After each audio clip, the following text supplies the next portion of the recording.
Hello, good morning. I'm Antonio Artiles, and it's a pleasure to welcome you to this webinar. We're going to discuss about some of the measures related to the improvement of urban public transport that have been carried out within the framework of Civitas Destination project during the last 4 years. Civitas Destination allowed to integrate in the same project 6 European sites, an island quite different one from the other in terms of size, population, or geographic characteristics, but with one common objective: improve sustainable mobility, not only for residents, but also for cities, for tourists. Being public transport a fundamental pillar of sustainable mobility in urban areas, we will focus today on these cities, on how these cities have been able to develop tools and strategies to make public transport attractive and easy to use for tourists and visitors. Lots of action have been carried out in terms of public transport these years, but now we will go through the different sites, analyzing the key measures that bring public transport closer to tourists and visitors in Civitas Destination. We are going to talk with Joanna from Madeira, Ritian from Malta, Maria from Racino, Cristina from Limassol, Federica from Elba, and Jordi from Las Palmas de Gran Canaria. In Madeira, communication activities and promotional campaigns have been carried out. Joanna, could you tell us how were residents and tourists involved and how did they respond to these communication activities? Please tell us also what communication channels did you use to reach tourists and visitors? Hi, good morning, Antonio. Madeira Partners established a series of strategies and tools to attract residents and tourists to public transport. The first and essential step was the customer profile characterization, and for this, a thorough survey process was applied to tourists and residents, and allowed Horários do Funchal, the main public transport operator, to understand customers' profiles, needs, mobility patterns, and preference. And based on such insight, it was possible to define strategies more focused and more adapted to customer needs. During this process, it was very interesting to see that tourists and residents were very glad to have an opportunity to actively contribute to improve public transport service and operation. Following this assessment process, Horários do Funchal started by outlining communication activities capable of reaching all customer segments and looking for closer engagement with them. At first, Horários do Funchal promoted study visits with children and students and awareness campaigns with schools and universities. Then it was outlined specific campaigns to boost the use of public transport, namely the Bring a Friend campaign, which intended to attract more customers to public transport, and the initiative Christmas Gift Voucher, which intended to promote the acquisition of public transport products. Another important activity was the contests, and the goal of the contests was to encourage interaction with the passengers. Horários do Funchal organized photo contests for the Valentine's Day and for the Carnival, in which passengers were invited to share photo on board of Horários do Funchal buses to apply for a prize. Despite the great reactions of the contests on social media, Horários do Funchal received few quantities of photos. There were also specific contests for children at Children's Day and during the Carnival, where children were invited to draw and create HF bus and create carnival masks to apply for a prize. The adherence between children was very positive, and it was a great opportunity to promote public transport among the youngest. During these interactive activities, Horários do Funchal realized that pictures with the public transport staff reached higher reaction, emphasizing the fact that the staff is the best way to reach the customers. In addition to these activities, Horários do Funchal developed new marketing material, such as short videos, information brochures, pamphlets, flyers, providing this all in Portuguese and English, and also provided English and attendance course, which strongly contributed for better information and interaction. All these activities were highly promoted through the traditional communication channels, from selling points company website, tourism information points, hotels, but were also communicated through additional communication channels, such as local businesses, schools, universities, and very importantly, the use of the social media, namely Facebook and Instagram, which showed to be particularly effective tools with residents. Social media allowed Horários do Funchal to create connection with the online audience and to establish greater connection with the public transport brands. As for the factors that drove the implementation of these measures, we emphasize the fact of the trend of combining tactics of traditional marketing and social media. Also, the great need for access and availability of information anywhere and anytime really boosts the successful implementation of these measures. Also, the fact of sustainable mobility has gained priority in the political agenda, with politics more willing to support and finance measures related to public transport. On the other hand, Horários do Funchal faced serious cultural barriers related with the migration of collective to individual transport modes. Before destinations, Horários do Funchal was losing on average 4% of passengers year after year. And with destinations, Horários do Funchal was able to tackle this passenger loss trend and reverse it to an average increase of 2% of passengers during the project. Thank you very much. Thank you, Joanna. Thank you, Joanna. Now we can move to Malta, where the integration of ferries into the public transport service has been crucial to foster sustainable mobility. Ritian, we cannot see you, but we can hear you. How did you engage citizens and visitors to develop this action? What were the main drivers or barriers that you faced while developing the measure? Yes, so thank you, Antonio. The objective of this measure was to further integrate the ferry transport in Marsamxet Harbour in Valletta with the overall public transport system, where with such integration we would facilitate a modal shift from land to sea transport, and with this reducing congestion, emission and journey delays, which are very much pronounced in the Valletta region. And we can say that the ferry service at this particular site in Valletta is underutilized, and the current infrastructure does not support the increased patronage due to the topography, where we have a steep hill from the ferry landing site to the city centre. An integral aspect of this implementation of this measure was consultation with key stakeholders, where during such meetings both the destinations project and sustainable mobility were promoted. And this has encouraged the Malta Public Transport, a main stakeholder, to launch a new circular bus route. This bus route was initially planned to be piloted as part of the Destinations project, where we would link the ferry landing site on each side of the Valletta Peninsula to the main bus terminus right outside the city, as well as other points of interest and commercial hubs in central Valletta. In addition to this new route, both residents and tourists benefited from other complementary new services. For example, the ticketing system has been included as part of the RFID card system, and now includes ticketing options for the national bus network, the inner harbour ferry services and the vertical connections from the ferry landing side on each side of the city of Valletta. During the project lifetime, further connections were launched. In January 2018, an electric trolley bus service was launched. This targets mainly tourists visiting Valletta and the three cities, and it is a fully electric low-floor open passenger trolley which has no fixed schedule and operates on demand. And this is stationed right next to the point where passengers disembark the ferry, so it has great visibility. Now, as part of the Destinations project, Transport Malta also combined an options analysis and a cost-benefit analysis. And this was subcontracted to a team of experts, where an exercise and a demand analysis for the coming years until 2025 was prepared. The analysis considered and enumerated the population of Valletta, tourists visiting Valletta via cruise liners, and other tourists visiting Valletta. This analysis presents the detailed options for the permanent connections. And after evaluating each option, the team of experts, together with Transport Malta, concluded that the best option for this project is the do-nothing option. This bearing in mind that the existing connections, together with a number of other upcoming projects, which are expected to increase the amount of available connections.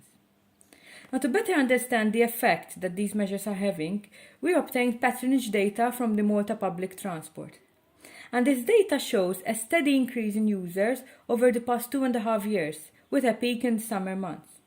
This can be attributed to an increase in the number of tourists and increased use of the ferry, which connection has been facilitated by the new circular route. The increased usage is also due to increased visibility and promotion of the service. And to gauge the impact of these measures, as well as to understand the awareness and use of the ferry system and connecting public transport options, a telephone survey specifically with the residents of the Valletta region, and an in-person survey with users of the ferry service, where here we have targeted both residents and tourists, were undertaken. And these surveys also analyze the level of user satisfaction with the new bus route. Now, with regards to the drivers and barriers that we have encountered, we have to remember that the creation of intermodal connections, where we facilitate public transport connections and the shift from road transport to sea transport, is fairly new and it's innovative to Malta. And an integral aspect of this measure was stakeholder engagement. It was very vital, where through collaboration with relevant stakeholders, a number of projects being envisaged for the Marsamxett area in Valletta have been identified. Without such interaction with these stakeholders, it would have been difficult to have visibility of all current and planned projects in the area under study. And also keeping in mind that Valletta was the capital of culture for 2018, and the number of projects and preparation for this event have increased. Thank you, Etienne. We can move now to Riducendo, where the first e-mobility infrastructure in the public transport was launched, and in the region of Crete, thanks to the Civitas Destination project. Maria, could you share with us your view about the experience again, your achievement? In which extent you believe that this can further contribute to enhance the city's profile as a green destination? Hello, Antonio. Thanks for the question. Yes, it's true. New generation of carbon dioxide neutral vehicles is introduced in the region of Crete, thanks to destinations. Adding the mini electric bus and the municipal electric car in public fleets was rather a breakthrough, not only locally and regionally, but also nationally. Here in Greece, the electric vehicles market is still at an infant stage due to high prices and public concerns about maintenance and technical support, limited supporting instruments from the state, and narrow awareness and interest of the benefits of mobility. Due to the unavailability of mini electric buses in the market, the lack of previous experience or expertise from other Greek cities, bureaucratic procedures, the process took a lot of effort.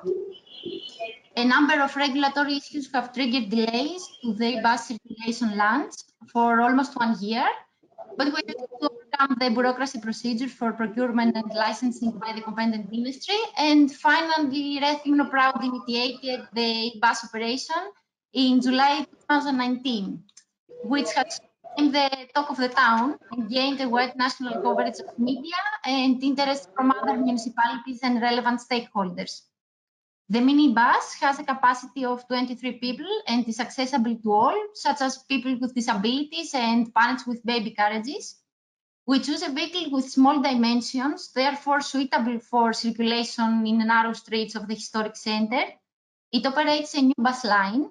The circular route connects the city center to the main beach, the bus terminal, and the municipal parking facilities, covering a distance about 3.5 kilometers, and serving both tourists and visitors, tourists and citizens. The new service is provided in collaboration with the public transport operator as a convenient solution for zero-emission trips in the city center, currently offered free of charge. Apart from the bus, the first car was added to the municipal fleet, which is currently employed by the Municipal Technical Services Department, Riducendo. It also serves as a moving advertising for electromobility in the city due to its dedicated signage and messages. And the municipality has also installed the first public electric vehicles charging points network in the region, Before destinations, there were no vehicles electric vehicles in circulation in the city. Now there are more than 10, and the interest is growing.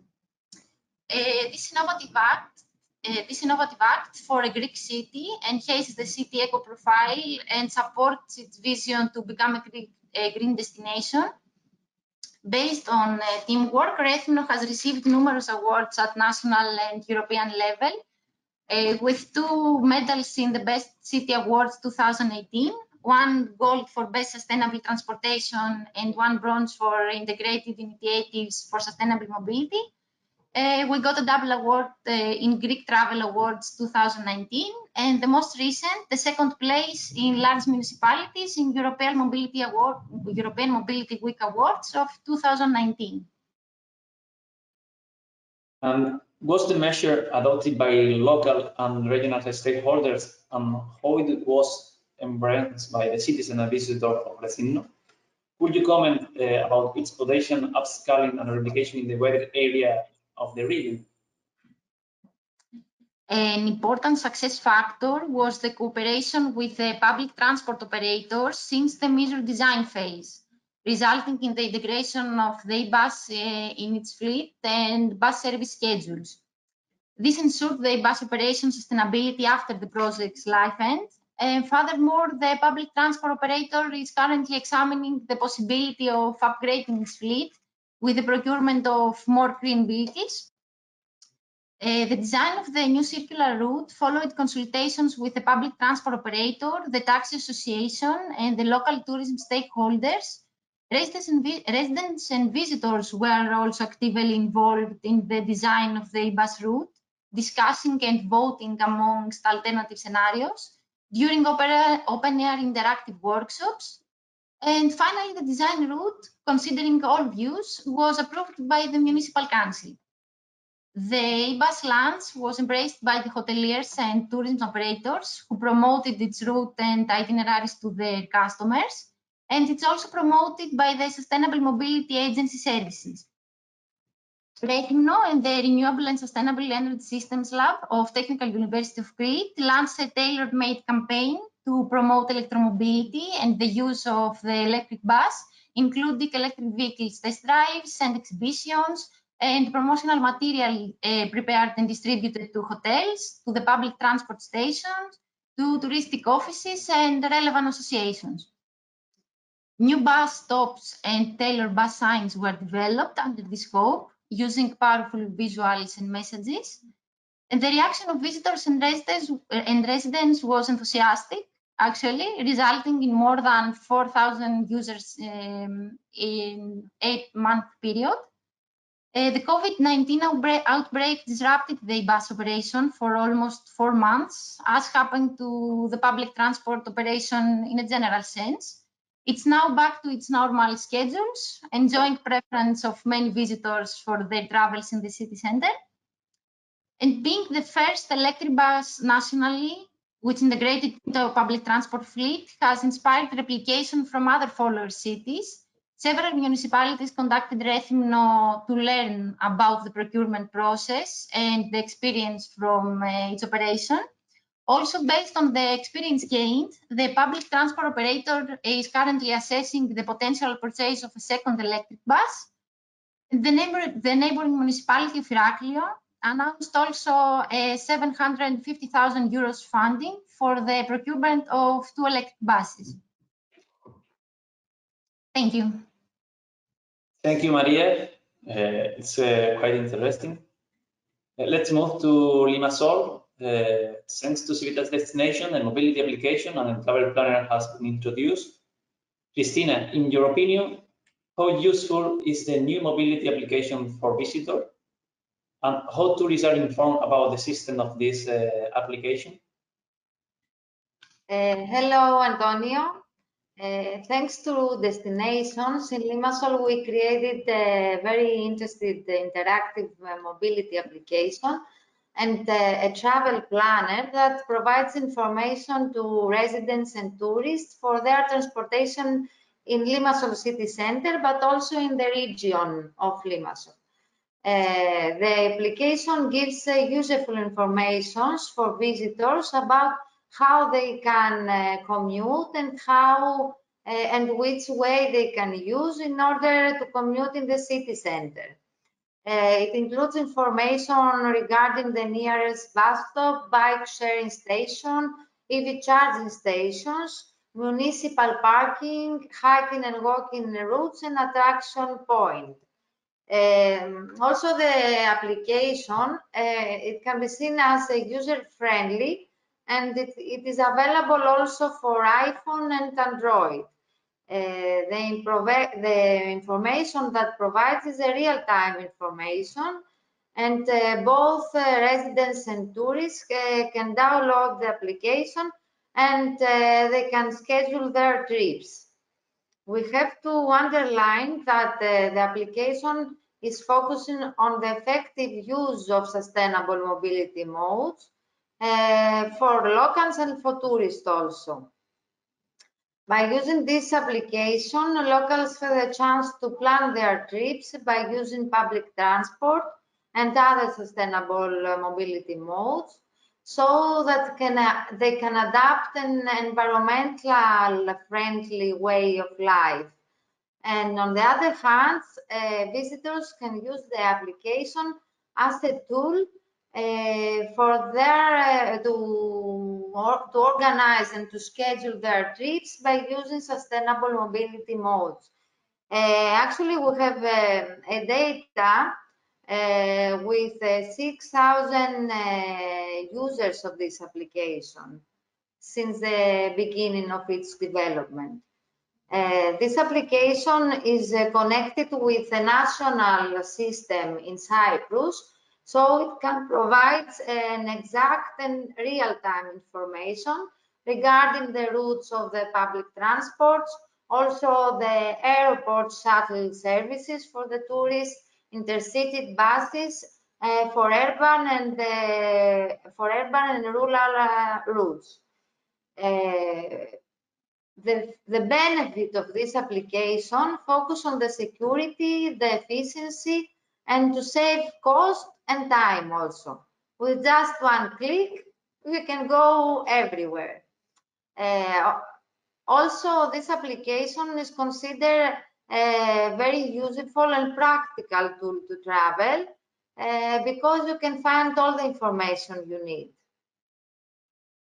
So now, in order to promote this application and to inform tourists about the existence, we had to develop and design a communication strategy. This communication strategy designed and developed in Limassol and included campaigns and competitions in order to attract the users. A competition and campaign took place in Limassol, and we had also a radio campaign that the winners won specific gifts. Also, the communication campaign, the communication plan included promotional material, web promotional banners, articles in hotel magazines. And after the campaign, we had an increase in the numbers of users in 4,840 people. Finally, another tool in order to inform, to promote the application was the very good collaboration with the stakeholders, especially in the tourism sector and hoteliers, that they promoted the application through promotional material and brochures that we gave to their hotels. Thank you, Cristina. It seems to be a quite useful and attractive tool to get a change in the mobility behavior. Let's move to Elba in order to look for a solution for public transport travelers. A new payment alternative have been put into operation. Federica, why did you choose the SMS ticket? Or how visitors and tourists benefit from this system? Well, good morning, Antonio. The decision to implement the SMS system comes from a weakness of our territory, due to the fact that we only have one official ticket office located in Portoferraio at bus terminal, and very few private retailers all over the island. This is because vendors basically do not consider selling bus ticket a good investment, so they are quite reticent about this kind of business. Actually, a solution could be the installation of vendor machines, but our experience with vendor machine, even if it is a minor experience, it is not really good. On one side, due to vandalism phenomenon that is not very frequent, but it can occur. And on the other side, due to the difficulty to react promptly in case of failure for the lack of specialized technicians or spare parts in the island and the need to wait for them to arrive on the mainland. So we can say that the sale of bus tickets is not enough widespread, and this could be a problem, especially for tourists, because more or less residents and most of all students are used to buy the seasonal ticket monthly, but occasional passengers and particularly tourists can be very much affected by this problem. Of course, it is also possible to buy tickets directly on board from the driver, but it's not very convenient for passengers because it costs 35% more, and above all is what the transport operator and also the decision makers themselves would like to disincentive, because when a bus is stationary at bus stop, managing ticketing issues, a long queue of vehicles can occur, especially along the narrow and curvy extra urban roads in Elba. So we prefer to avoid this. Then, as you can understand, Antonio, the SMS ticket seemed to be the best solution in our local context. And I can also add that it has been developed by the local public transport operator, Città Nord, by virtue of an agreement that the two municipalities of Portoferraio and Rio, the project partners, signed with the company, aiming at receiving practical support for what concerns the measures involving the local public transport in destinations. By the way, this agreement has been a very relevant solution for us. In fact, even if at the beginning it was just a formal partnership, it brought an improving of knowledge and relationship among the parties, and it facilitated the achievement of common goals. Coming back to the SMS ticket, it may be useful to specify also that it basically foresees 4 prices depending on the length of the bus trip. It is possible to buy a ticket of 10, 20, 30 or 40 kilometers. 40 is in fact the maximum length of the extra urban lines. But just the different prices that we foresaw actually created some difficulties for the banks and the mobile phone operators involved to develop the service. And in fact, the provision of the SMS ticket took some time. It would have been probably easier with just one kind of ticket. In any case, in 2017, the SMS ticket for 10 and 20 kilometers has been activated, and from June 2018, also the SMS for 30 and 40 kilometers is available. Regarding the benefits that tourists can gain from this system, as you asked, I can say that to use the service, passengers only have to send a text message to a telephone number before getting on the bus, writing Elba, followed by the numbers 10, 20, 30 or 40, depending on the length of the trip, and they immediately receive an SMS to confirm the purchase. So we can say that the system is quite easy to use, and it really relieves the users from the worry of finding the ticket around, which, as I said before, is not an easy thing to do due to the absence of traditional retailers and ticket machines. In addition, it really costs less than buying on board. For example, from Portoferraio to Marina di Campo, that means from the center of the island to the west side, it will cost €2.90 plus the SMS cost, instead of €4 that you will pay buying the ticket on board. Of course, it is necessary that the kilometric tables are easily available, through which users can calculate how many kilometers they will have to travel from the place of departure to the place of arrival. In fact, the company has disseminated the kilometric tables in the information booklets and has also published on leaflets an extract of the length of the most common routes, starting from the bus terminal in Portofelaio to the main destinations on the island. To conclude, Antonio, I must mention another advantage relating to the SMS ticket, which unfortunately we are experiencing this period of COVID-19 pandemic. Mobile ticketing, in fact, has proved to be very useful during the lockdown and even now, because it has drastically reduced contacts among passengers and staff, both on board and at ticket office, and therefore, in some way, it contributes in reducing the spread of the virus. So it is also useful in this sense. Thank you, Federica. It's a quite intelligent solution for the problem you have and to solve the need both tourists and residents had in terms of buying tickets. So let's go now with Las Palmas de Gran Canaria, where a new public transport ticket focused on the tourism market was set up. Jordi, what were the main barriers and how do you reach tourists to attract them to public transport? Hello, Antonio. Well, in Las Palmas de Gran Canaria, the size of the public transport network is big enough in order to absorb the potential demand of tourists. So that was not the main problem. However, when Guaguas Municipales, the public transport operator, wanted to attract more tourists to using the transport system, they realized that the private sector,